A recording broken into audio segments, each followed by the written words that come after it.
आणि यवतमाळ जिल्ह्यामध्ये 4.5 लाख हेक्टरवर कापूसची लागवड झालेली असताना मावा आणि तुडतुडे किडीचा प्रादुर्भाव पिकांवर पाहायला मिळतो आणि त्यामुळे शेतकऱ्यांची चिंता वाढलेली आहे। पावसाअभावी पिकांची वाढ खुंटलेली असून 3 ते 4 वेळा फवारणीचा खर्च शेतकऱ्यांना सहन करावा लागतोय आणि सुरुवातीला पावसाने दडी मारल्याने दुबार तिबार पेरणी आणि त्यानंतर 29-30 जुलैला झालेल्या अतिवृष्टीमुळे नुकसान आणि आता किडींचा प्रादुर्भाव यामुळे उत्पादन घटण्याची शक्यता आहे। त्यामुळे शेतकरी आर्थिक संकटात आहे। यंदा मात्र शेतकऱ्यांवर एक ना अनेक संकट जे आहेत ते ओढावत आहेत। यंदा मात्र पावसाअभावी जे आहेत पिकांची वाढ जी आहे ती थांबली आहे। आपण बघू शकतो शेतकऱ्यांच्या शेतामध्ये आपण आहोत।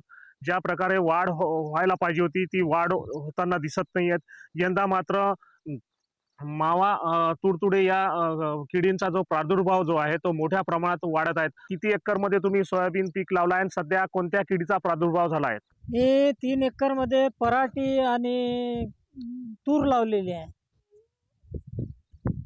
तर त्याच्यावर आता पावसाअभावी पाऊस भरपूर न झाल्यामुळं त्या पराठीवर एवढा रोग आलेला आहे, पराठीवर तुरीवर, तर ते मावा तुडतुडे या रोगाचा प्रादुर्भाव जास्त प्रमाणात आहे। त्याच्यामुळं आता पिकं फुलं पात्यावर येण्याचा पिरियड चालू आहे, पण झाडामध्ये अशी शक्तीच नाही ठेवली त्या रोगानं का पूर्ण ते पानं झाडाचे असे वाटोळे केलेले आहे। पूर्ण झाडाचं हरितद्रव्य जे आहे ते पूर्ण त्याने शोषून घेतलेलं आहे, पानाच्या कडा पूर्ण खाऊन टाकलेल्या आहे। त्याच्यामुळं आता कशा तरी कोणत्या एखाद्या झाडाला 1-2 पात्या येत आहे, त्याच्यावर भरपूर रोग आहे।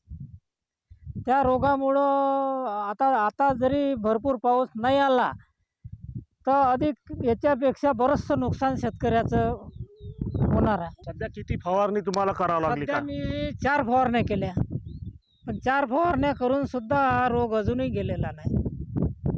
4थी फवारणी झालेली आहे माझी आता।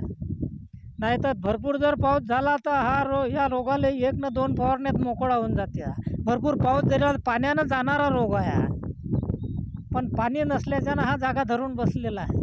दीपक शास्त्री, पुढारी न्यूज, यवतमाळ।